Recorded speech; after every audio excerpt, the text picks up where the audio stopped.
早晨兼新年好。 Good morning. Happy New Year. We have reached the appointed time and we have also formed a quorum. Today we have 3 papers, 3 items. Before the meeting, we received from the administration an information paper ECI number 10 for members' information.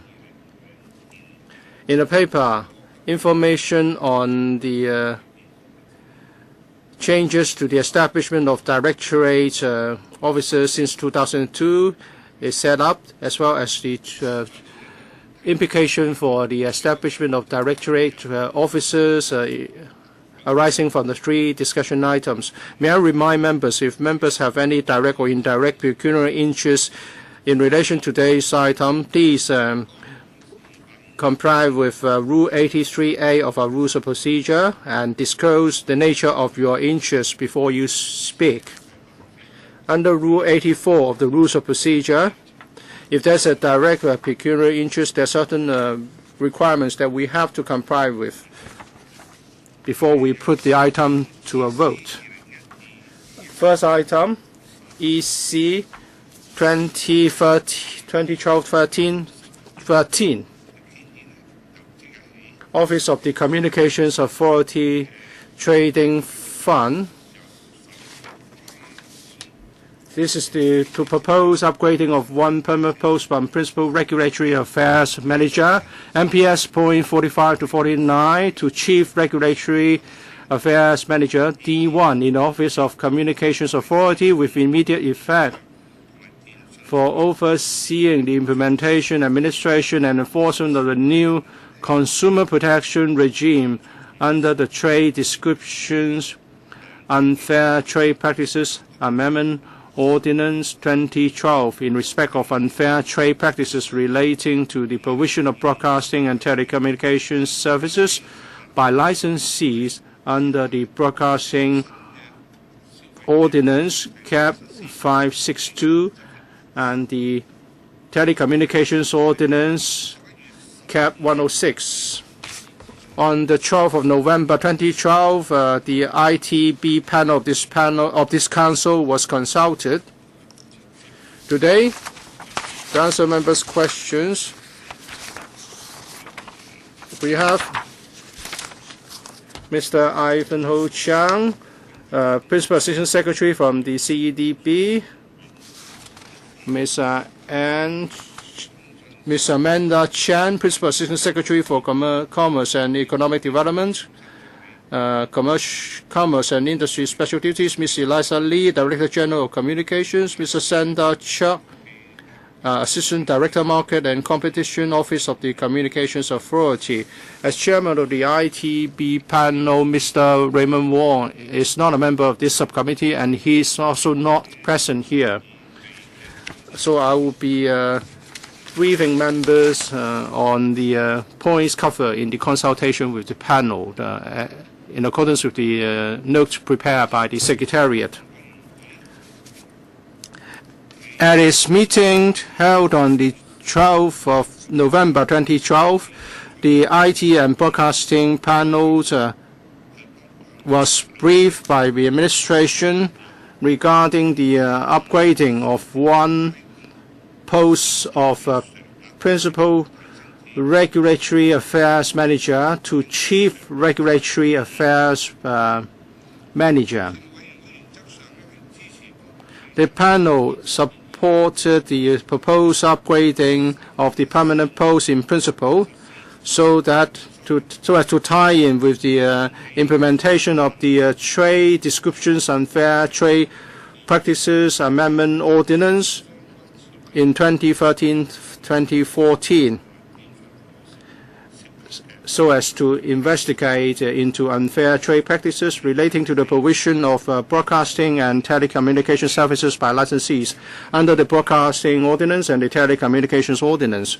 So that's what happened with the consultation at the panel meeting. So it's members' time to raise questions. Mr. Deng Ka-biu, thank you, Chairman. I'm not a panel member, So maybe my questions would duplicate with those raised by others concerning the upgrading of the post or to provide a higher salary to attract talent. Oh, I can say I agree. As for how we can enhance consumer protection, that's their basic function, and that's also my area of concern. In the introduction, in enclosure 2, there are certain requirements.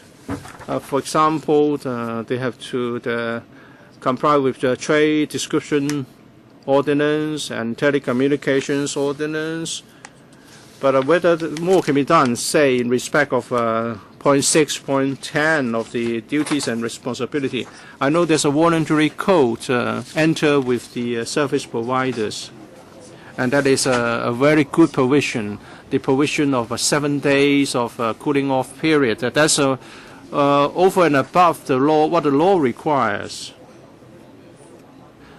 Our understanding, our request is that the cooling off period, the 7 days of cooling off period, should apply to all, not just the telecommunication sector. So first of all, I want to know whether they are going to cover more in the scope, or are they going to conduct any policy research or advice to the Bureau so that they can embark on the legislation for the 7 days of cooling off period across all sectors. And the cooling off period cannot cover paid TV, because paid TV is regulated by broadcasting ordinance. We have heard that there are cases whereby the salespersons resorted to unfair and unscrupulous practices in trying to sell their services to users. Would there be any study into this? Let me say something about the unfair, the Trade Descriptions Unfair Trade Practices Ordinance. Well, this is to tackle the unscrupulous and unfair trade practices in certain areas. Under the Broadcasting Ordinance, it's true that we don't have the equivalent of Section 7M, which authorizes the Telecommunications Authority to look into the unfair trade practices in the pay TV sector, because we have that power under the Telecommunications Ordinance, but not in the Broadcasting Ordinance. With the implementation of the Trade Description Unfair Trade Practices Ordinance, there will be provisions to regulate certain unfair trade practices, including the telecommunications sector and the broadcasting sector. We are here today because the Telecommunication Authority will share the investigation power with the Customs and Excise in respect of the new regulatory regime. We would like to get some enhancement in directorate support so that we can regulate issues of concern in the broadcasting and telecommunication sectors, as well as unfair trade practices are concerned. The member is also concerned about the wider picture and whether we should consider doing this for other sectors, and we should not be just satisfied with the voluntary code. In this regard, may I invite my colleague Ms. Chan to say something? Thank you, Chairman. In early 2011, in the legislative proposals from the administration, we also cover something about the cooling off period required. Say if the service period is for over 6 months, or if it's an unsolicited sales arrangement, we propose a cooling off period should apply. After that was announced, the sector, the industry raised many concerns covering certain important areas. First, how can they allow cancellation of service by the consumers? How can they handle small amounts or contracts involving small amount of monies, and whether they would push up the cost of the service provisions? They express such concerns. and they expressed that the view that the proposal would have a significant impact on the industry, and therefore subsequently the proposed cooling off period was taken out. And in the legislative proposals, we included some other things such as intimidating sales practice, false trade description, and so on and so forth, to tackle other forms of unscrupulous and unfair trade practices. We would like to press ahead with the legislation on such unfair practices, and then we would then continue to monitor the situation. I was saying that you signed a voluntary code of practice with the service providers, providing 7 days of cooling off period to consumers. As the Telecommunications Authority is the overarching authority, would you be doing something to sum up the experience you've gained so far, so that you can advise the CDB and also to engage in an exchange session with the Council? Well, this is a very good suggestion. Since this is under the purview of the ITB panel, I would relay your suggestion to the panel so that the CDB can be asked to conduct more in-depth studies. But there's, of course, very in relation to the application today, there's a direct but a small relationship. So I believe that they would take back your views. They would relay your views to the relevant parties. Ms. Emily Lau. Chairman, I support the creation of this post because we all understand that with the implementation of the trade descriptions, unfair trade practices amendment ordinance, workload will increase. I hope the administration would embark on more publicity and public education efforts to inform the consumer and also the industry. We want Hong Kong to be equipped with a very good business environment. If you require a higher investment on the part of the industry, the consumer may also be affected. So please explain to them on how they may comply with the law and how we may enhance consumer protection. According to the paper, they are going to do a lot of new jobs. Therefore, they need to have new posts. They also mention Section 7M, which we don't have now. If in the future the operator engages in intimidating or aggressive practices, then certain consequence may follow. Please explain. Well, whenever I hear that they would have to do this in conjunction with another department, and I'm always concerned they are going to enter into a MOU. So please explain how this is done, because I don't want to see lack of cooperation or difficulties in getting things done together. Ms. Lau mentions Section 7M of the Telecommunication Ordinance. It covers a few things. First, if the Telecommunication Authority is satisfied that a service provider, telecommunication service provider is guilty of misleading or unscrupulous practices, then there's an offense. So we are going to cover all the offenses except the aggressive and intimidating sale practices. After the new law comes into effect, the new provisions would prevail, and that is intimidating behavior would also be the basis of an offense under the new law. and we can enforce it as part of the regime to enforce the BO and the TO. About our relationship with the Customs and Excise, we have been working seamlessly with the CNED, because all along the CNED is the enforcement agency in relation to the Trade Description Ordinance. Now, with the additional offences under the TDOA, C&E Department will remain the principal enforcement authority, whereas for the Communications Authority, basically it's in charge of the broadcasting and telecommunications sector. So our collaboration actually started long ago.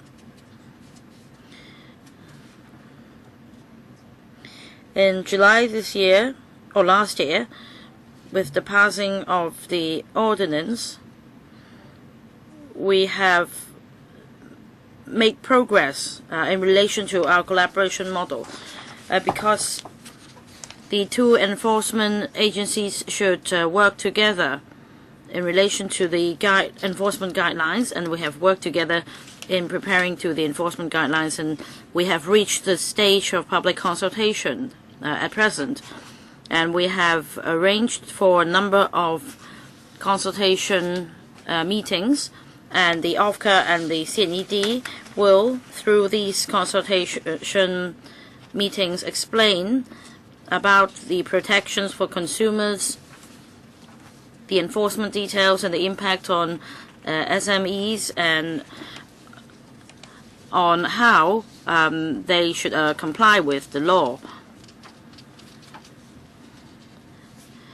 As for the delineation of powers in relation to enforcement, a memorandum of understanding will be drawn up between the Communications Authority and the Commissioner of Customs and Excise.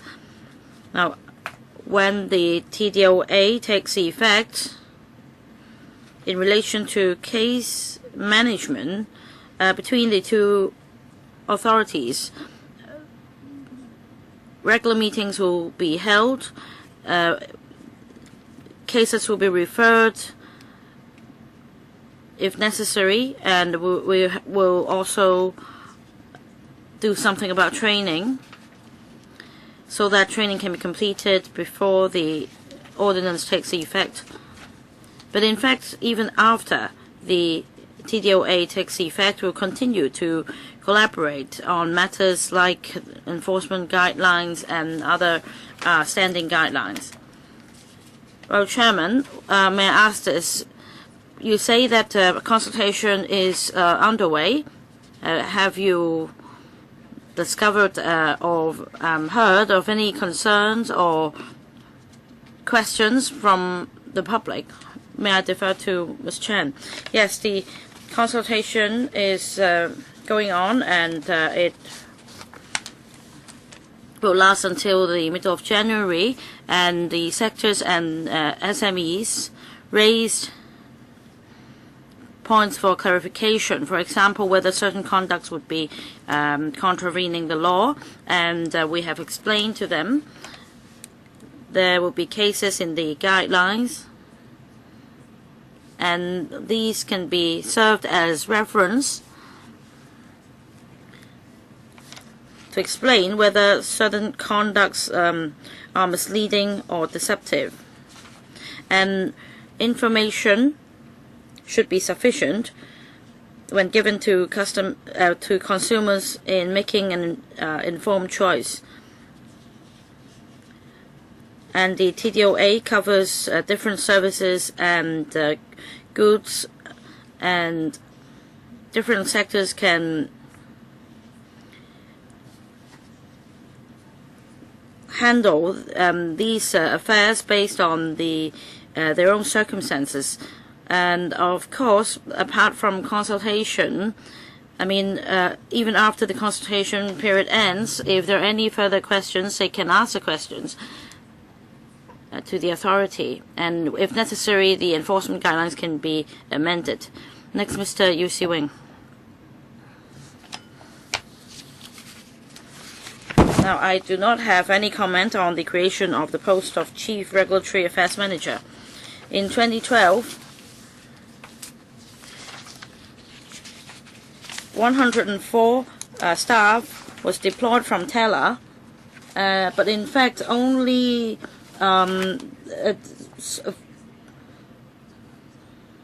14 additional staff were deployed, and then 26 in last year. I don't know why the number of staff has to be increased so substantially. I wonder if the number will be further increased. Now, basically, the additional staff involved two areas.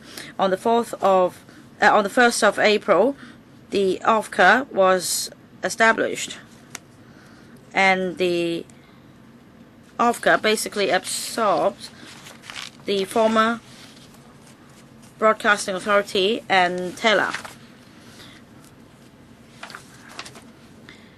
And that explains the additional staff.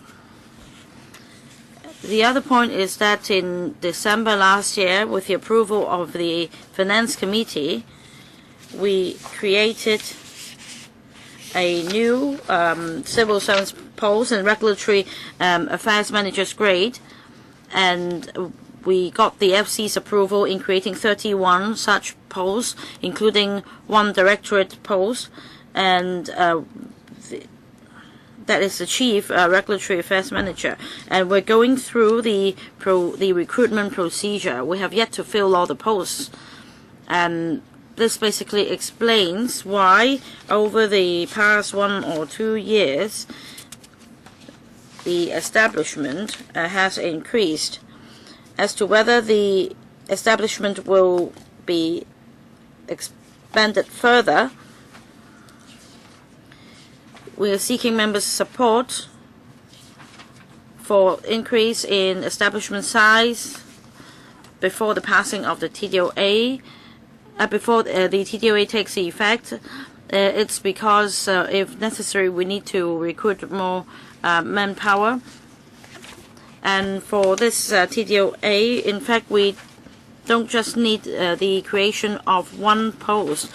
In fact, according to para 18, we still need to create 11 non-directorate posts, and that's in enclosure 8 of the paper. And after the TDOA takes effect, the workload will be increased substantially, and by then, if necessary, we may need to trouble the ESC by submitting the paper. Any follow-up questions, Mr. Yu?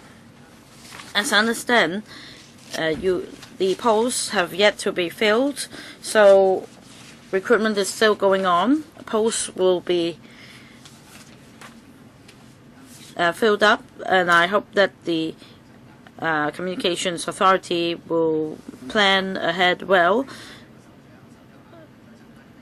so that there won't be any surprising increase in other posts under, say, the Chief Regulatory Affairs Manager. Well, basically, this proposal ties in with the increased demand for the establishment under the new TDOA. As for other posts,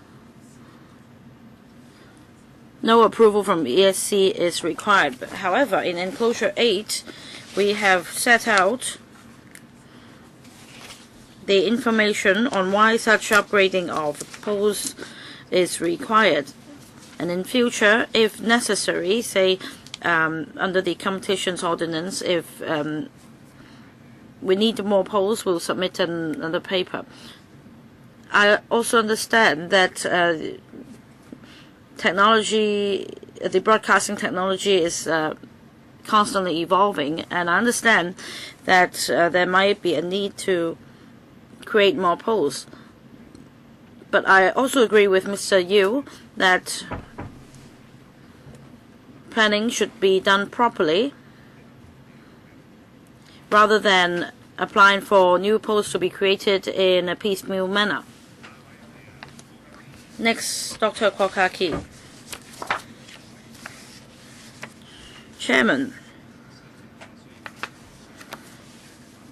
Well, if the post is created for the purpose of the TDOA, I think we shouldn't raise any objection.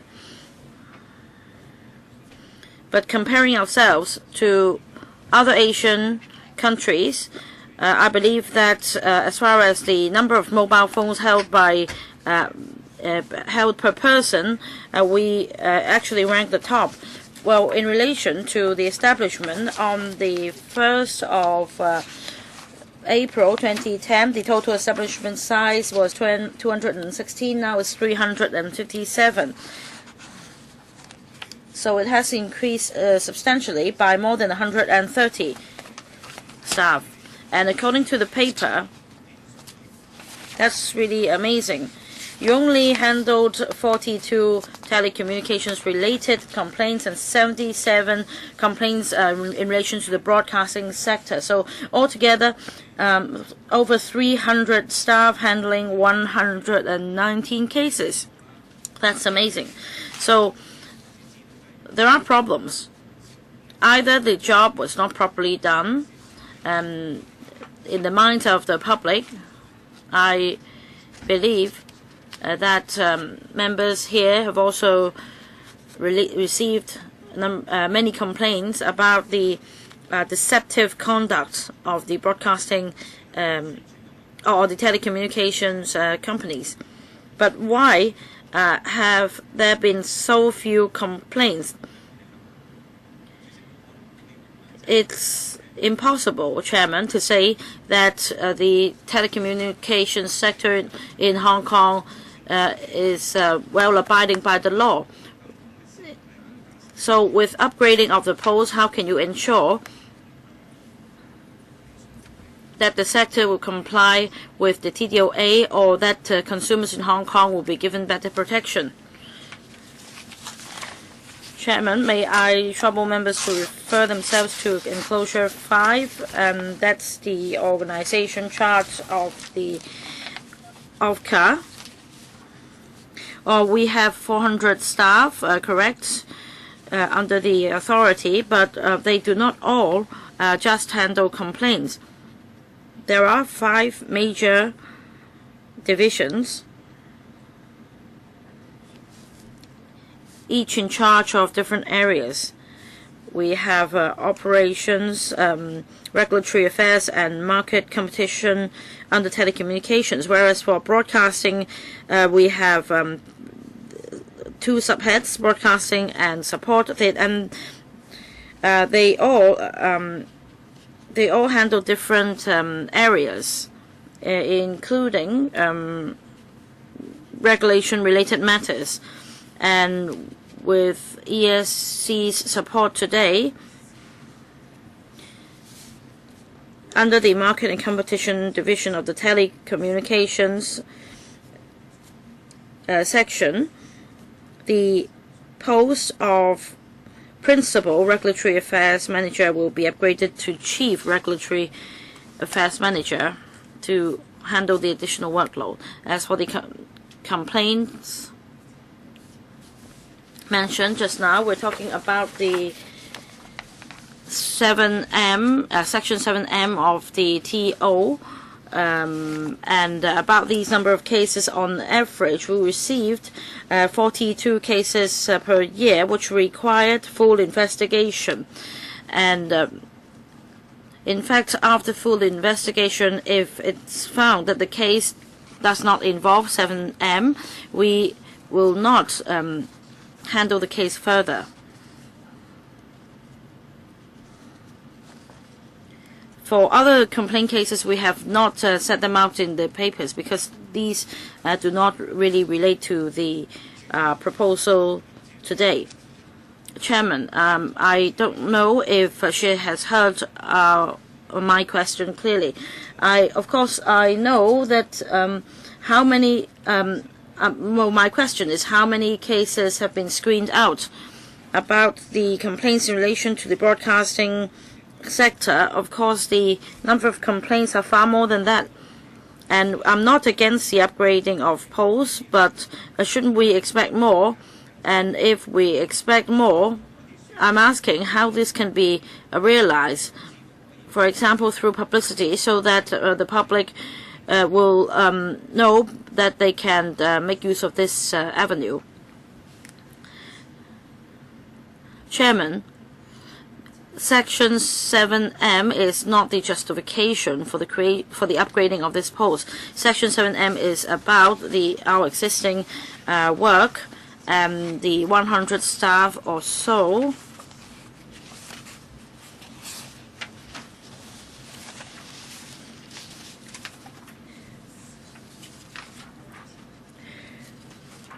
They came from the former teller.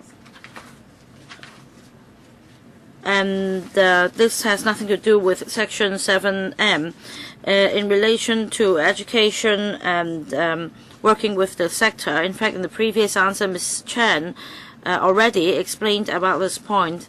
Ms. Chen, you may wish to further explain. About publicity and education, the C&E Department and the OFCA and the Consumer Council are now putting their heads together to discuss how the publicity and education can be enhanced with when the TDAOA takes effect, and we are going to roll out a series of publicity activities, for example, APIs, leaflets, and the enforcement agencies will also explain in detail the requirements and the details of the ordinance to SMEs and companies. Well, I think Dr. Kwok is trying to say that more education should be given to members of the public about the existence of OFCA and how the cases of complaint can be handled by them, so that they know that there is this avenue of for them to make complaints. Well, I'm not against the proposal. I support it, but I'm saying that there should be ways to improve it, because we're using public money and we want to help consumers. We want to give more help to the consumer. Maybe next time you should provide us with more data that with the creation of new posts it has been very helpful, and the CA has been very helpful. Your job is not to keep the figures at a certain level. You are there to help the consumer when they have problems. Next time when you want to create a post, please provide the information requested. Regarding the publicity on the TD Amendment Ordinance, we will of course be fully involved in the publicity launched by the C&E Department, which is a law enforcement agency. But please give us more information. We are also one of the law enforcement agencies. Under the leadership of the Bureau that will be involved in publicity and public education. But we are not going to do this alone on a single subject. Well, I agree with the member that this is a must. Public education and publicity will have to be carried out. Please give us more information. Well, the more I hear this, the more I'm upset. We all know that the trade descriptions ordinance is a big ordinance. It covers a lot of things. We have received many complaints. And one of the major areas complaints about is the telecommunications sector. So you should have done more. Otherwise, we should create a post in the C&E Department. Well, we set up the CA because we want you to be more independent. So I was asking whether, as an independent authority, how are you going to ensure that the consumer will be better protected or given more help? Maybe the member is a bit confused. Well, in relation to the telecommunications sector's regulation, is the work of the CA, not the C&E department. In answering another question from Ms. Lau, I've said that we have been in good cooperation with the C&E department, and that covers public education, because both are the law enforcement agencies under the ordinance. So we have to look at enforcement, the guidelines on enforcement, case management, case referral, and sustained public education and publicity. All of these will be carried out. If members have no further questions, and I'll put this item to a vote. With those in favor, item EC 2012-13, number 13. Please raise your hands. Those against, please raise your hands. I think the majority of members present are in favor of this item. The item is approved. Next item, EC 2012-13, number 14. And this is about the proposed creation of one permanent post of Secretary General of the Film Development Council in a new grade and rank in the Communications and Technology branch of Commerce and Economic Development Bureau of Government, Secretariat, designated as Assistant Head 2 of Create Hong Kong, to oversee the Film Services Office upon the lapse of the non-civil service position on this 16th of November 2013. On the 12th of November 2012, the administration consulted the ITB panel. Today, we have the following officials in attendance to answer members' questions. From the CEDB, Principal Assistant Secretary, Mr. Ivanhoe Chang, Mr. Jerry Liu from Create Hong Kong, Mr. Wellington Fong, also from Create Hong Kong. As Mr. Raymond Wong, the chairman of the ITB panel, is not a member of this subcommittee, and he's not present here, I would, relying on the information note prepared by the Secretariat, brief members on the consultation with the panel. At the meeting held on the 12th of November 2012, the IT and Broadcasting panels was given a briefing by the administrations concerning the proposed creation of a permanent post of Secretary General of the Film Development Council. The panel, in principle, supported the proposed establishment and creation of posts to tie in with the initiative to provide support to the local film industry and to assist Create Hong Kong in formulating such related policies and strategies. Ms. Emily Lau, well, I'm all in support of extending help and promoting the film industry, but in recent years, things have not been going on very well, and the film industry people have complained to this council. And if we look at paragraph 3, if we look at the production figures, 53 in 2008, and more than 60 in 2011. Not many years ago, that we were talking about hundreds of films. Are we now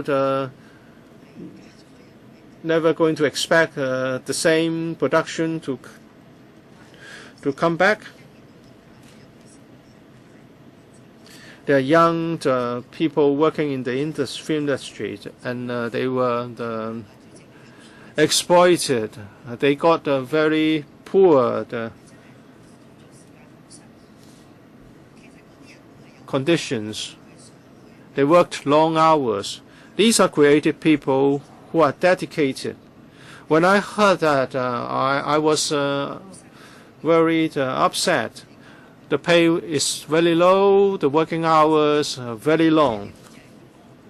It seems that we have a sweatshop industry here. Paragraph 26 says that there's no suitable rank or grade in the administration. You need to create one new grade to attract good people to assume the post. But you must provide some promotion prospects in order to attract talent. So what is the promotion prospect for this new post? I think the first question is about the production of our local film industry, whether we can return to the golden age. At that time, for a brief 2 to 3 years, we produced more than 200 films.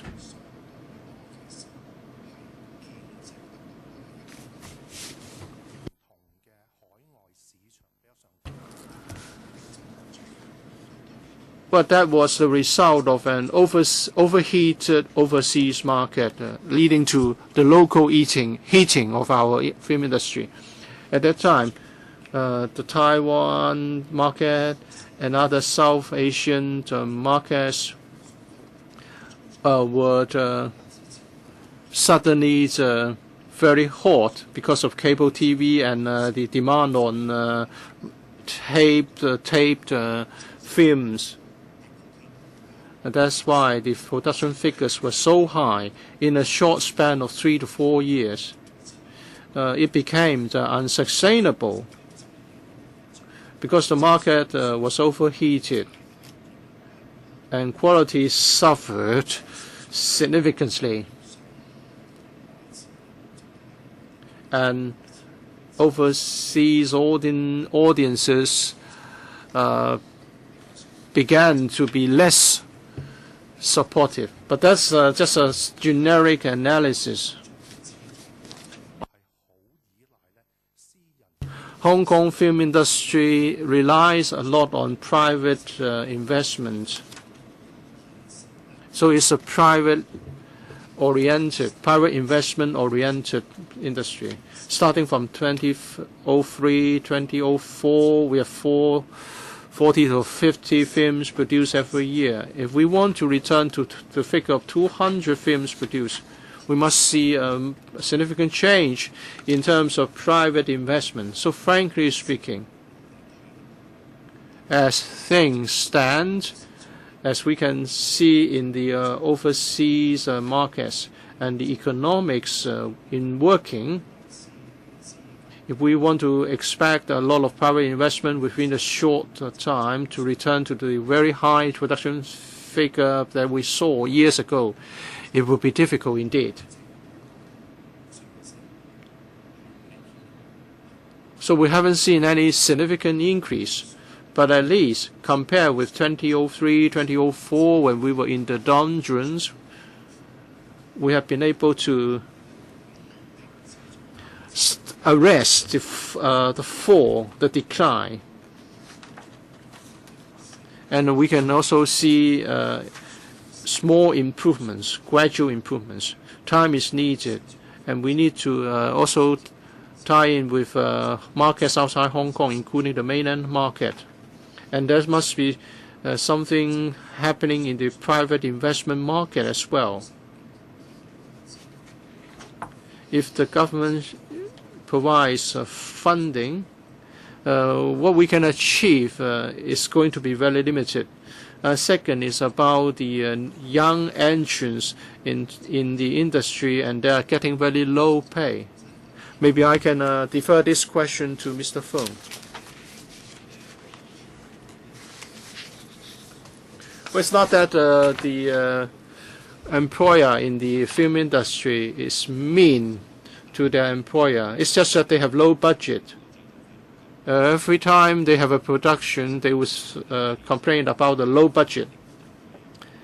When they want to nurture a young practitioner, they have to do a lot of things to develop his skills. But what they can afford in terms of money, in terms of resources, is very small because there's not much to go around. When they have to eke out an assistance, they can afford to spend very little on young entrants. To the young practitioners, of course, they must be able, they all want to earn a decent wage to support their families. But in order to get some hands-on experience, very often they would be willing to learn from the masters under very low pay. These people have already been trained in the tertiary institutions, or they may have 3 or 4 years of experience. But to become a professional, they need further nurturing in the industry. Since the production budget is generally low, the situation of low pay will continue for some time. But we are willing to give help whenever we can. So the sector should gradually get used to this situation. Chairman, in relation to third part of the question, and that is why the NCSC post is proposed to be converted to a civil service post.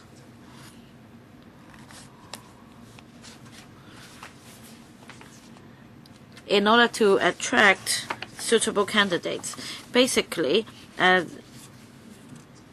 is a D2 post, so but we're not just talking about remuneration.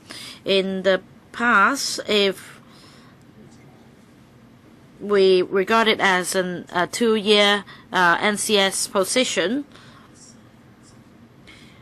well, the Film Development Fund it's also time limited. So for people who are committed to this work, the contract period is 2 years. So in terms of continuity, there are uncertainties. Whereas if this post is converted to a civil service post, situation will be different because it shows that the government is more willing to provide long-term support to this post and the area of work. Since it's a permanent civil service post, although the planning is done on the basis of 3 years, in the longer run, the post should be more attractive. Chairman, well, just now they say that the sector should, or the industry should gradually get used to the situation. But how can they get used to the situation with our young people earning such low income in the industry? Well, for example, for the construction industry, we're talking about how new blood can be attracted to join the industry. For example, better conditions, better pay, and uniforms, etc. But the film industry is very far away from these initiatives. We're talking about university graduates, and they only get 10,000. How much? 10,000 as a salary. Well, of course, I also understand that financing is done in the private sector. If there is no budget, they cannot offer high salaries. But the point is, we can see that the future of the industry is limited. Well, I also asked a question on the promotion prospect. You haven't answered my question. So maybe you should explain whether another post will be created on top of it so that there is a promotional aspect. So unless you tell me that this post can be promoted to, say, another post in another grade, then the situation is different. But here, there is no prospect. You may say that this proposal is already better than the existing arrangement, but we see that this post is going nowhere. So is it the plight of the film industry now? We want to improve the situation. I just want you to explain that, and you have explained it through this proposed post, that the situation is indeed worrying. Well, I think you also understand the concern raised by Ms. Lau. Chairman, please allow them to briefly explain their answers. All right, a brief response. May I respond to the third point of your question?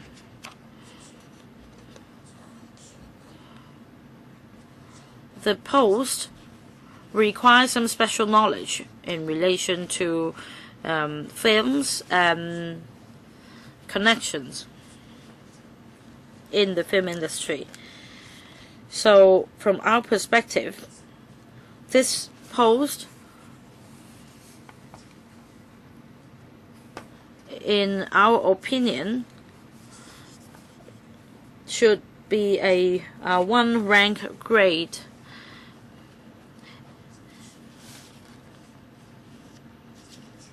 This has to do with the expertise or the specialized knowledge required of this post, and whether the expertise can fit in other posts. Well, there are things to consider. I agree, of course, that if we take this perspective, and that is there is no promotion aspect of this post, is less attractive comparing to other civil service posts. But since it's not time limited, it should offer a better incentive, or it will be more attractive to interested candidates. As for the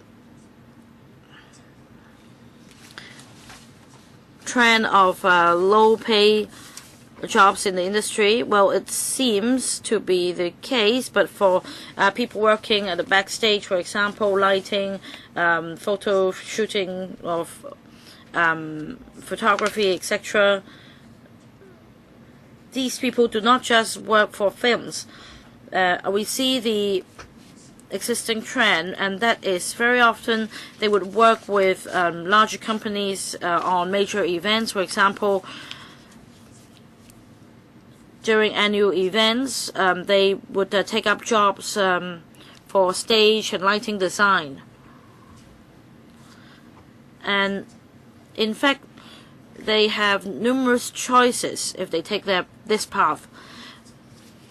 However, as far as the film industry is concerned, in 2010 and 2011, the Film Development Fund supported the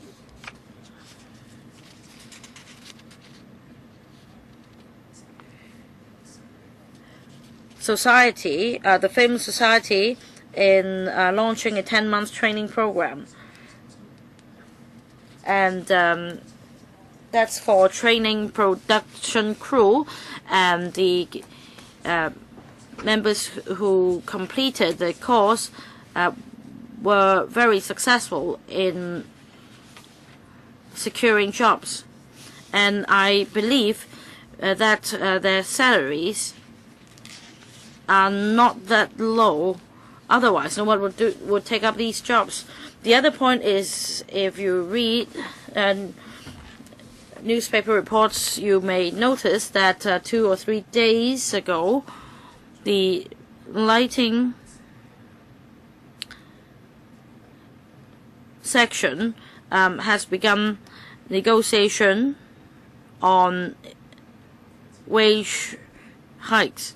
And from the staff side, they are proposing a 50% increase. Of course, there is room for negotiation, but the negotiation has already been kick-started. I think I should restrict the time for each member because one member has already used over 20 minutes. Dr. Kwok. First of all, I support the proposal. I agree that this post should be created, but Hong Kong people do share this feeling, and that is there was a golden era for the film industry in Hong Kong, and it seems that now we are experiencing the trough, and in fact, there are only 51 films. Even the 2008 wasn't the trough yet. Now, about the the FSO, the Film Services Office, one of the units under it is the Film Development Fund.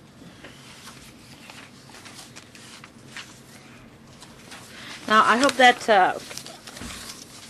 our young people can be assisted. Now, there have been media reports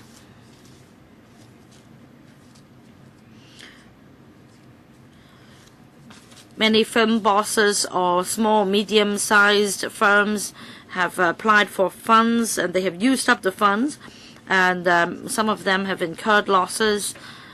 Well, I won't name names. Well, they're doing business after all. So my question is, comparing ourselves to neighboring countries like South Korea, we all understand that their film industry has developed very rapidly over the past decade. So can we draw any reference from them with the creation of this post? The other concern from the sector is that the jointly produced films have exceeded the locally produced films in terms of number. And I understand that there are a lot of constraints in relation to co-productions, Hong Kong mainland co-productions. For example, censorship, etc. So we shouldn't just be talking about money. If you just look at the box office, we can never compete with the huge population in mainland. So do you have any ways to ensure that new films are supported despite a lukewarm response in the mainland box office? That's the measures to help business startups. So I would like to take this question. Mr. Liu.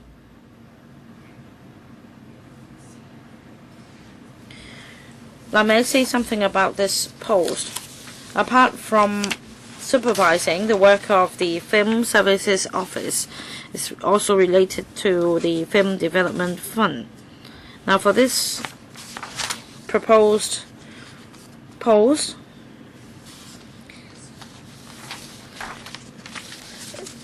the post will act as the assistant head of Create Hong Kong. At the same time, it will also be the Director General of the Film Development Council, or Secretary General of the Film Development Council.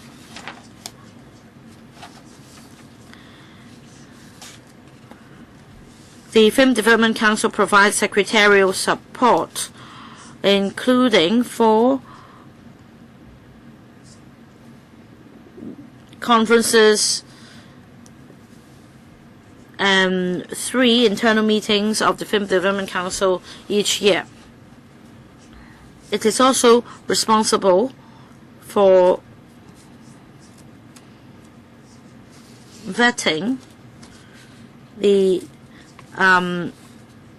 applications for financing in relation to the Film Development Fund, and to provide professional coordination.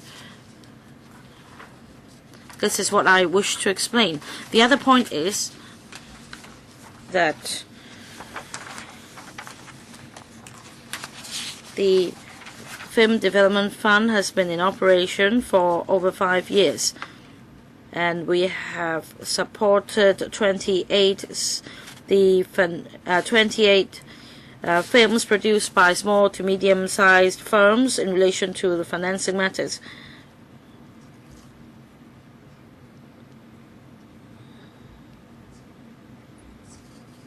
Well, for some of the films, among the 28 films, there were some large major investors, but some of them also provided opportunities for first-time directors.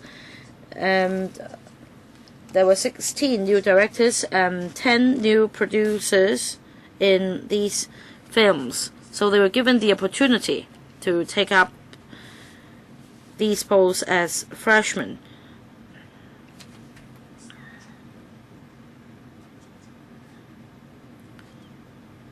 And new and young film talents were also given the opportunity to produce films. And apart from providing a maximum of 40% financial support from the FDF, the remaining 60% will have to be provided from the private sector. We will not distinguish whether the remaining funds come from large or small investors. The principle is to work with the private sector in producing more large or small to medium budget films. So I've responded to the first question. Please repeat the remaining questions. You have answered my first two questions. Now, of course, we understand that the golden era has passed. I am asking whether we can learn anything from our neighboring countries like South Korea, or in terms of the nurturing of film talents, what can we learn from other countries? 以呢係鄰近國家成功嘅例子，包括韓。If we want to learn from our successful neighbors, such as schemes operated in Korea or Taiwan, supporting up-and-coming directors and producers is always regarded important. And we are working on it. We are trying to do more.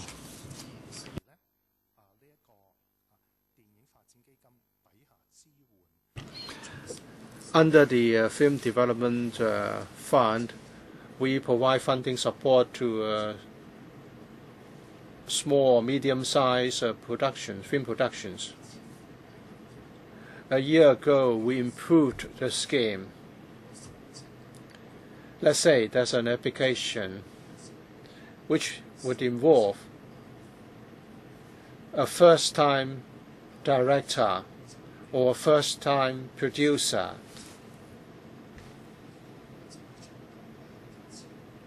And the budget is under $10 million. Then the maximum we can provide is 40% of the production cost. And we have also introduced a new assessment system. And this is not carried out by any civil servant in the Secretariat. The assessors will come from the industry.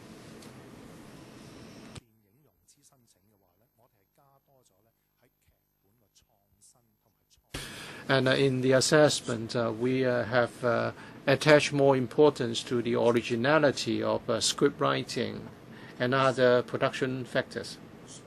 And also to what extent this is produced in Hong Kong, vis-a-vis shooting on the mainland, if it's a co-production, a joint production. If there's a higher degree of Hong Kong elements, you get a higher score for your application.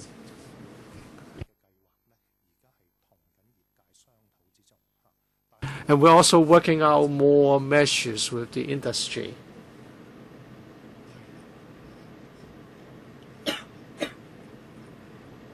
Korea, Taiwan, and Japan have been working hard to train newcomers.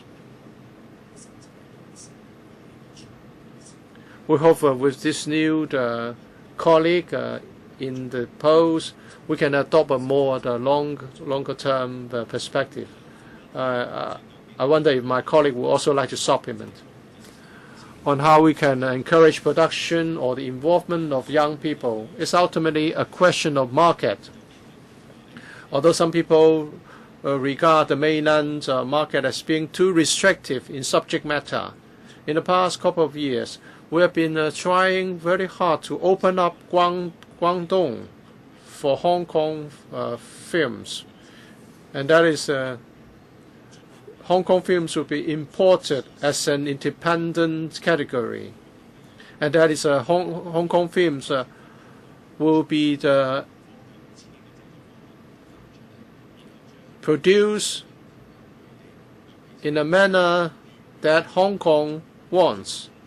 And the film would would be in Cantonese.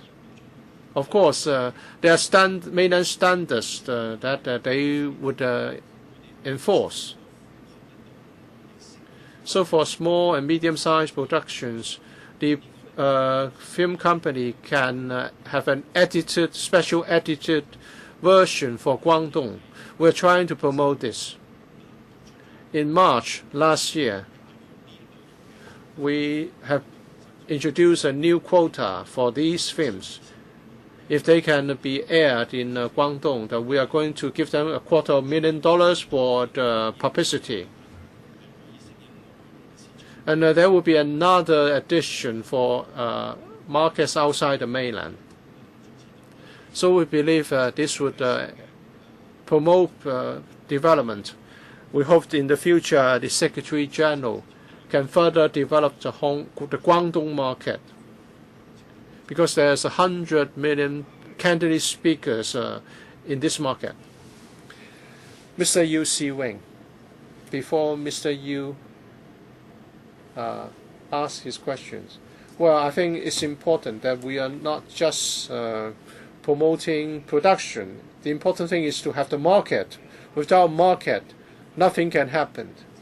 Mr. Yu, the proposal is to create a new post of Secretary General. This is important in the promotion of film. According to the paper, you are saying that the industry lately has seen some improvement. But the reality is somewhat different. In 2008, there were 53, 2011, 37. So some 20-odd films were produced in Hong Kong. So this is not a situation of increasing the production numbers. It's actually a shrinking market.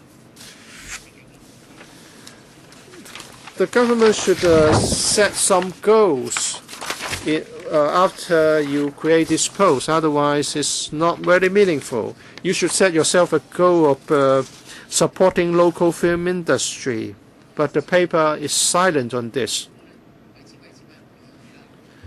Without a goal, there's no point in creating the new post. We have been told that we wish to develop the mainland market. There are more actors and more production crew members on the mainland. It will be more difficult for Hong Kong people to become part of it. Would you insist on having a quota or ratio of Hong Kong crew for these productions?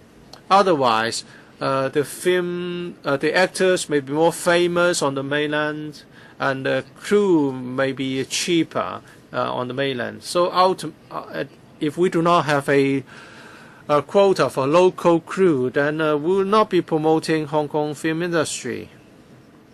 Ms. Yu, if we want to talk about policy, it should be discussed in a panel meeting. And we are not supposed to talk about policy issues at this subcommittee.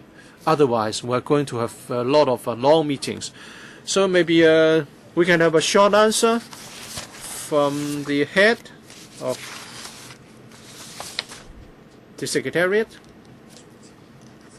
We're seeing more joint productions in recent years.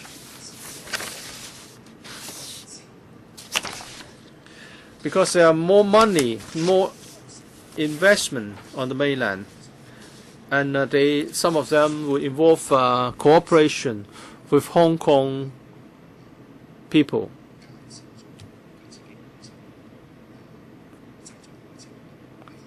With more joint productions, there are fewer local productions, because we are talking about asking local people to work for such joint productions. But since this is a free economy, joint productions have seen the rapid increases lately. But starting from 2012, there's a downward trend emerging from the situation. We should take another hard look next year on the trend again. After the latest bloom in the 2 or 3 years, mainland's people have learned or acquired a lot of expertise and knowledge that in the past they could not handle, they could not understand, and they are cheaper. So for some action films, modern action film, some local people have returned to Hong Kong for such film productions because it's not a costumed or period films where you would like to have local scenes shot on the mainland. So instead of joint production, we have seen that there are more locally funded film productions in Hong Kong. The film industry is very much a private market which is changing very rapidly.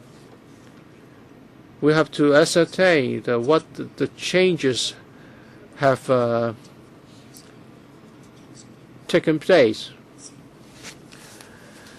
And through the film sections, Film Services Office, we have been able to promote and stress the importance of local production. Mr. Kwok Wai Kang, if the local film industry wants to return to its golden era, well, the window, what should I say? The chance is not low, it's not high at all, that we can return to the golden era. But nevertheless, this industry has provided a lot of jobs for many people. So we want to sustain a certain production figure. As the chairman puts it, that means we need to stress the importance of market. The industry has complained about piracy, whether we're talking about disc-produced or online piracy. I don't know whether this is related to the proposed post, or maybe we should seek more cooperation with the C&E department. This post holder will have to develop both the mainland market and overseas market. The paper talks about joint production or development on the mainland more. What about overseas markets? Lastly, let me ask a question about figures. According to the paper, a number of films have been supported. I would like to know exactly what kind of workload will be taken up by these new post holders. That is to say, I want to know how many applications have been received for funding support.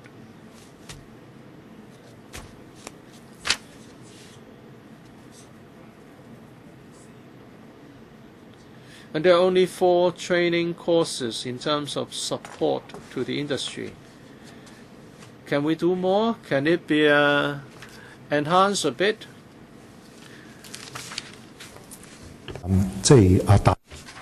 Chairman, about anti-piracy effort, in particular pirated discs, indeed is the responsibility of the Customs and Excise Department and not the responsibility of the Film Services Office. Second part of your question, maybe I will respond to the second part of your question before I defer to my colleague to supplement the answer. In relation to overseas marketing, basically, on the one hand,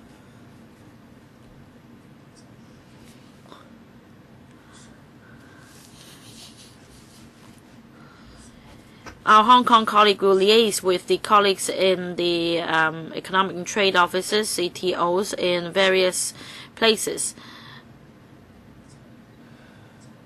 In Europe, in North America, Australia, other countries, very often they do have programs promoting Hong Kong films. But on the selection of films and the themes to be chosen, and whether any artists or crews will fly over to take part in these promotional programs, well, this is one area of work. And apart from that, there are film festivals where one can get the up-to-date information about about Hong Kong films, and if they need to get information on films, on Hong Kong films, the colleagues in the FSO will be contacted, and this colleague will be in charge of this area of work. Finally, where there are vetting procedures in relation to films being shown in overseas film festivals, this is also one of the responsibilities of. I'll defer to Mr. Fong. For pirated DVDs, well, actually, they can hardly make a profit now because of the serious online copyright infringement. And in fact, there is a website on which the film producers can register the details so that for overseas enforcement agencies, if they need to find information about the copyright, they can look up that website. And also a platform was created in relation to online copyright matters, and they make use of the most advanced technology to inform the owner of the copyright in relation to infringement, so that enforcement action can be taken. Ultimately, the C&E department will be in charge of enforcement. But this platform should start the operation in the middle of this year. And in relation to the figures, a number of applications. Over the past 5 years, in my recollection, there was 68 applications. And 3 are being produced. That is to say, 28 applications were approved. That doesn't mean that we have screened out many applications. The fact is, many applications had since then secured their own financing. So I would say that it has been effective. Mr. Tang Ka-pil. From the paper, it seems to me that the last term and of the government and the incumbent government have attached importance to our film industry. We have seen the establishment of the Film Development Council, and the post is now proposed to be created. So we should hold higher expectations. I think the films are actually a reflection of the city. If we have quality films, then we can reflect the culture of the city. Well, I understand that there was a film with a budget of $1.2 million, and it got a box office of $30 million. It was a vulgar category 3 film. I believe in the saying that if we just pay attention to the mainland market, we would lose our local flavor. Because for mainland produced films, then nowadays these films are quality films as well. So why should they be interested in in Hong Kong films? So we should focus on our own market, because if we just turn our focus on the mainland market, we're going to lose our flavor. Now, second point, to follow up on the last question, are there any ways to tap into different markets for the Taiwan and Singapore markets and Malaysia, etc.? And I think that the film development is related to tourism development as well. If we have quality local films, tourists who are interested in our culture would come to Hong Kong, for example, to visit some film scenes in the film. Of course, we can't produce a lot of the ring, etc., because we do not have the space. But we're talking about a small city and how the theme can tie in with tourism development. The last point about return. That is for a film that wins overseas awards, which received a good response. How can we ensure that the return is guaranteed as well? Please make a good use of the time on 3 questions. Well, in the beginning of 2008, we have been paying attention to this issue, and that's why every year we organize the Hong Kong New Film Action. That is for the younger directors, producers, and the background crew, etc. We organize promotional campaigns.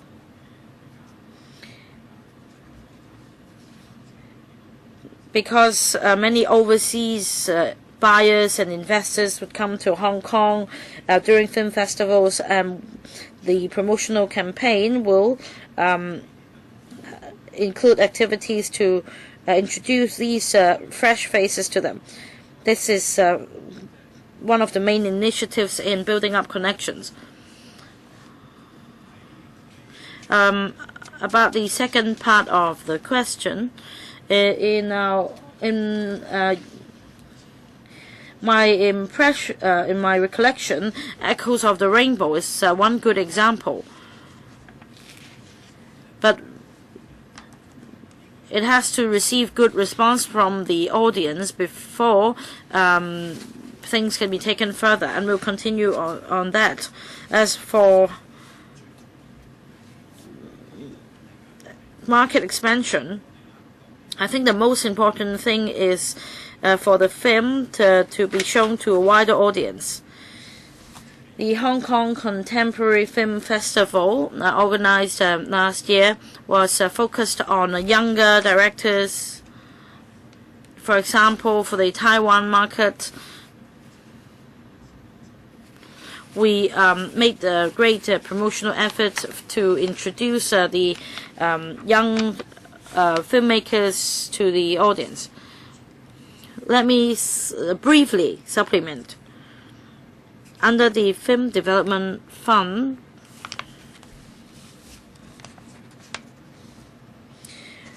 we have just started a new scheme, and that is for locally produced films. All income or all income generated from the film, including the box office, the income from DVDs and incomes from purchase by overseas buyers. All these details will be set out in a systematic manner, and the information should be accessible to everyone. I have to draw a line here. Last member, Mr. Martin Liao. Thank you, Chairman. The government basically provides financial support to the film industry through two schemes: one Film Development Fund, and FDF, and the Film Guarantee Fund, FGF. And the Secretary General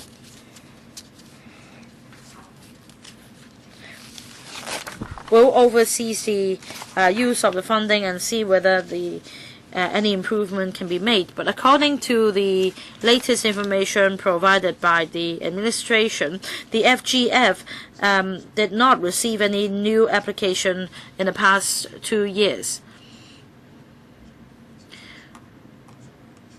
So my question for the administration is whether they know why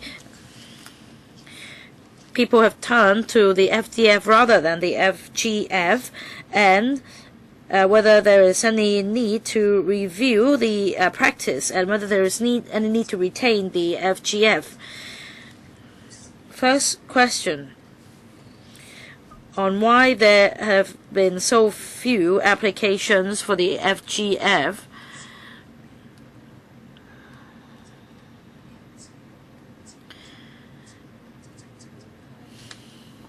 When there is already support financially given to locally produced film, the film maker will rely less on FGF because this is more efficient or more effective than to apply for funding from the government. Over the past, we have seen low or few number of applications for the Film Guarantee Fund, and in the third or the fourth quarter of this year, 2013, we're going to conduct a comprehensive review on the operation of the Film Development Fund.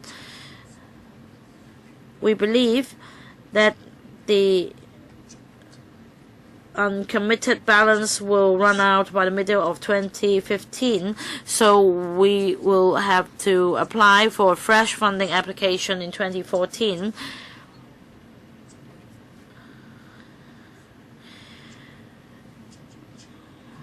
And before we do that, we're going to conduct a comprehensive review, including a review on the Film Guarantee Fund. If there are no further questions, I'll put this paper to a vote. For those in favor of EC 2012-13-14,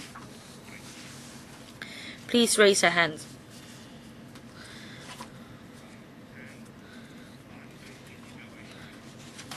Those against, please raise your hands. I think the members who have voted are all in favor of this proposal, so this paper is endorsed. Item 3 on the agenda, that's paper EC bracket 2012-13 close bracket 15, a proposed creation of one permanent post of Chief Maintenance Surveyor in the Education Bureau of Government Secretariat with effect from the 1st of April 2013, a D1 post to oversee the school premises maintenance section in carrying out school maintenance and renovation projects. On the 12th of November 2012, the administration consulted the education panel of the Legislative Council. Today, in attendance, we have Mr. Kevin Young, and the Secretary for Education, Ms. Jessie Wong, Deputy Secretary for Education, and Ms. Wendy Chung, Principal Assistant Secretary for Education. As Dr. Lam Tai Fai, Chairman of the Panel on Education, is not a member of the ESC, and he is unable to attend today's meeting, I will briefly recount the points discussed at the education panel as prepared by the Secretariat. Now, the education panel deliberated on the proposal at the meeting of the 12th of November 2012. The members in general supported the creation of a permanent post in the school premises maintenance section in the planning, infrastructure, and school places allocation branch of the Education Bureau in order to cope with the increasingly complicated school maintenance and renovation works, and also to follow up on the ICAC's recommendation on the supervision of works consultant and contractors. The panel supported the submission of this paper to the ASC. Any questions from members? Ms. Emily Lau. Thank you, Chairman. Well, Chairman, I very much support the administration in stepping up their effort to help the schools. There are many schools with dilapidated premises. Of course, for the Millennium schools, the situation is better. For other schools, however, as described by them, the staff room, for example, the desk is smaller than this one, and they stack their books up to this height, and this is really hell to them. So the administration should do more. Under Secretary, you've just come into office, and nowadays Under Secretary can do a lot of things. So please tell us what you're going to do. Now it's here it says projects of 2 million or below. So please tell us something about it. About the ICAC study, paragraph 9A. It's really shocking, because consultants will be engaged, and more in-house staff instead of RSS should be assigned to supervise the work of the consultants. Well, have I got it wrong or what? How can you ask in-house staff to supervise the employers? Is it the case that the ICAC arrested a lot of people in the past, and there have been numerous problems? And about Note 4, during the last term, the Welfare Services Panel set up a subcommittee on barrier-free access, and we gave a lot of recommendations, and it was said that lift installations would be done as far as possible. This is, of course, something good. Under Secretary, 3 questions. Well, let me respond to the last part of your question. On Note 4, lift installation applications would be processed as far as possible. In 2010, 11, 2011, 12, on average, we processed 5 applications for lift installation, and we expect to process 8 applications in the coming year, 2012-13. As for government schools, it's not included here. So we anticipate that there will be 10 schools or so. And this has already taken into account the views expressed in the Welfare Services Panel in May 2012. As for projects of 2 million or below, the Architectural Services Department will be in charge of that. As for the ICAC study, may I briefly explain about the points raised in their report? Basically, for the RSS employed by the architectural term consultants, they were there to supervise the work of the consultants. Well, basically, supervision will be carried out by our in-house staff, but because of shortage of manpower, we did ask the RSS to help us, for example, to take photos in relation to some of the works carried out by other contractors. But basically, our own in-house staff would verify the situation themselves.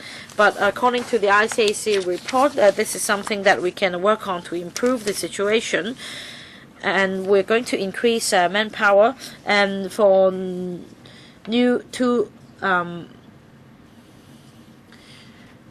we're going to have a two-term consultants so that A will supervise B and vice versa, in order to minimize the problem as stated in 9A. You haven't answered the first part of the question. The first part of the question is more complicated. We understand the point raised by members. As we set out in the paper, we have more than 200 schools with an age of more than 40. So some of them are rather old. Well, we would do several things, such as reprovisioning some when we have the land. And can we also use the abandoned school premises, or maybe something can be built in situ. But there are more problems if we want to do it in situ, because the lot size used to be smaller, and there are many constraints. In situ, the redevelopment is more difficult. So we will try to secure more land or new school premises, and will invite the school sponsoring bodies to bid for the use of these premises. But sometimes it's difficult to get school premises in the same district, because some of these schools are in the older urban districts. Can we get them a new site near the original one? Well, this will have to be discussed individually with the schools concerned. This time, the application is about maintenance. With more older schools, there's a greater need for maintenance. For example, maintenance or for electrical installations, external walls. We want to do our jobs more quickly, and we need your support in terms of resources. We can support you on this application, but we must do more for the 200-odd schools. Chairman, if you organize a tour to these 20 schools, you would be alarmed. People would have thought that Hong Kong belongs to the fourth world, not even the third world. Well, parents are very critical of the way education is operated. Concerning the barrier-free access, you are going to handle 10 odd schools. What about the others? Well, we won't stop after completing the 10 odd schools. We have sort of covered 100 or so. And let me explain, Chairman. More than 100 don't have this. Not that they all need this. Every year, we receive some 30 applications. Some don't think there's a need to apply. Some may have only one story of space. They may have a plan to get a redevelopment. Ms. Chen? Ms. Chung? Of all the 223 schools constructed after 1997, they all have lifts. For those created before 1997, we have installed lifts for 640 of them through the school improvement projects. There's still 100 or so that will have to be retrofitted with this, and some 6 of them will only have one story. There's no need for a lift. For 9, they will be covered in a period from 2013 to 2015. We need 2 to 3 years to complete a project, so there will be certain projects will be completed in 2013 to 15, and then for 6 there will be a reprovisioning exercise, or there will be new premises offered to them, so we won't do any retrofitting for them. As for the remaining 119 schools referred to previously, among them, 30 of them are subject to certain topographical constraints or the small size involved. We are not going to be able to do anything in this regard for them. The remaining 80-odd schools will have 8 covered from 2012 to 13. There will be another 7 schools to be given this facility by the RHSD. So we'll continue to solve this problem. We are flexible. If we get more resources, or if there are fewer applications for major maintenance, we'll be able to do more in terms of provision of lift. Mr. C.Y. Leung is now willing to install lift for our pedestrian walkways. Why not for schools then? According to Ms. Lau, some old schools are really dilapidated. So I hope the administration will pay attention to this situation. Mr. Yip Kin Yin, well, I think Ms. Lau has revealed the true picture. There are quite a few schools in such poor conditions that people wonder why they can be found in Hong Kong. So we should pay particular attention to schools where conditions are relatively poorer. The education panel gave its support to this application because we see this as an important work area, and more people should be deployed to work on this. At the same time, the PTU is conducting a survey concerning school maintenance and the views of schools on this. The response is rather positive. Many schools want to do this. They are not happy with the existing conditions. And some are saying that things that could be done in the past can no longer be done now. We will be collating and analyzing the information collected, and we would talk to the Education Bureau later. With the creation of this chief maintenance surveyor, what kind of efficiency improvement can we expect? There are some complaints that the contractors have done a poor job. They are not cooperative, and they just do a slack job, a sloppy job. So can this situation be improved with the new post created? We expect some improvement, and we would also like to get some performance pledge. And what is the recruitment procedure for this new post? there are two groups of schools: estate schools and non-estate schools. It seems that you are now dealing with non-estate schools. So instead of the RHSD, the job is now in the hands of the Education Bureau. For estate schools, they will be catered for by the Housing Department. According to the Note 1 on page 1, Note 2 on page 1 rather, it's the job of the Housing Department. But the Housing Department has said no to this. So who will be doing this? So will the new post holder be looking at the schools previously under the care of the Housing Department?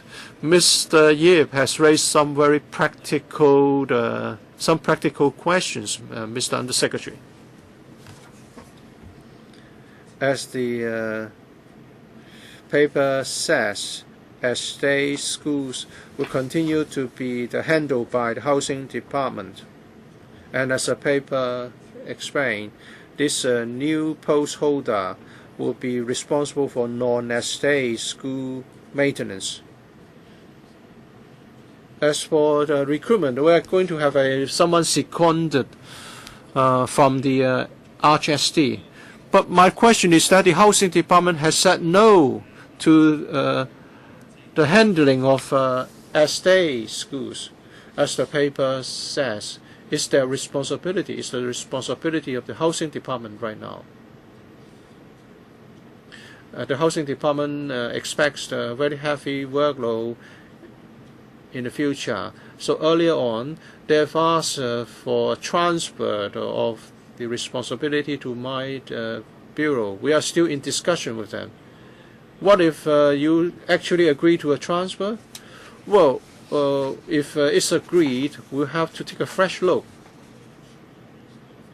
because our manpower and our system are set up in such a way that we would only handle non-estate schools. If there's a transfer back to us from the Housing Department, we have to take a look at the manpower again. So I think the Housing Department has already asked for the responsibility to be transferred, but no solution has been worked out. Recruitment. We are going to get someone from the RHSD to work for us. What can be achieved in terms of improvement? With your support, with the new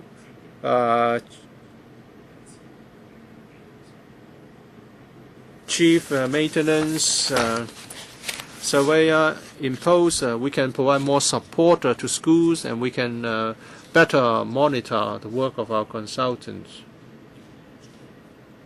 And apart from the CMS, we are going to have a few more non-directorate posts created, and there will be one or two more small units created. Major maintenance is usually carried out during the summer vacation, and some 90% of these projects can be completed within the summer vacation. We may be able to enhance the percentage from 90% to 95%, say 95%. And at present, we have to spend some 14 days for assessment. With the new post creator, we can shorten the assessment time to by 1 or 2 days. So through such manpower improvements, we'll be able to do achieve some improvement.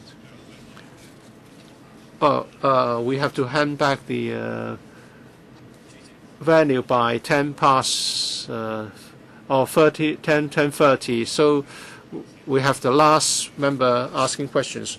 Mr. Kwong, I'm not a member of the Education Bureau. We have 644 schools requiring projects costing under $2 million each. How much time is required to help all these non-estate schools? It has been previously reported that ICAC arrested some school principals for the tendering irregularities. With this new CMS, can we rid ourselves of these cases which the ICAC have looked into? Can we plug the loopholes, in other words? Thank you, Chairman. Now, in relation to the first question, we're not talking about regular maintenance. For example, for the exterior of the building, every a few years or so, another renovation will be carried out. Well, it's not an ongoing one because it's not the case that every school a certain scale of renovation work will be carried out. It's the case that they will tell us their requests, and then we will prioritize things and help them carry out the works. Now, about the second question, it's different from what the member has suggested. Then why has the ICAC made this recommendation? Yes. Now, the ICAC study wasn't carried out on a basis of complaints or investigation. Every year, in relation to government departments or public organizations, the ICAC would conduct a study on how improvements can be made, and this is a study on stepping up supervision of work consultants, etc., so as to minimize the problems. Now, actually, for maintenance, we can divide it into two categories. One is emergency maintenance and repair. The other is regular maintenance. Now, one type is regular maintenance, just like in housing estates. Say if there is a water seepage or leakage during heavy rain, the school will then notify us, and we will then engage a consultant to help them. The other category is a large-scale renovation, usually carried out during summer. Application will be made, and we will vet applications every year, etc. Chairman, very simple. A cycle. I think the administration would know or can estimate roughly the maintenance cycle for school premises. Haven't taken over from the housing department. Basically, the maintenance cycle is one of 3 years. We have 644 schools, but that depends on the age of the schools. For example, for more aged schools, it may be more frequent, and for other schools, they may also have different priorities. So some of these schools are actually following their own cycles, and they also have their own priorities in filing applications each year. Dr. Kwok, I think that building maintenance is the same as treatment for patients. Every case is different. All right, if there are no other questions from members, I'll put this paper to a vote. For those in favor of the proposal in EC 2012-13-15, please raise their hands. Those against, please raise their hands. I think members who have voted unanimously support this proposal, so the proposal is endorsed.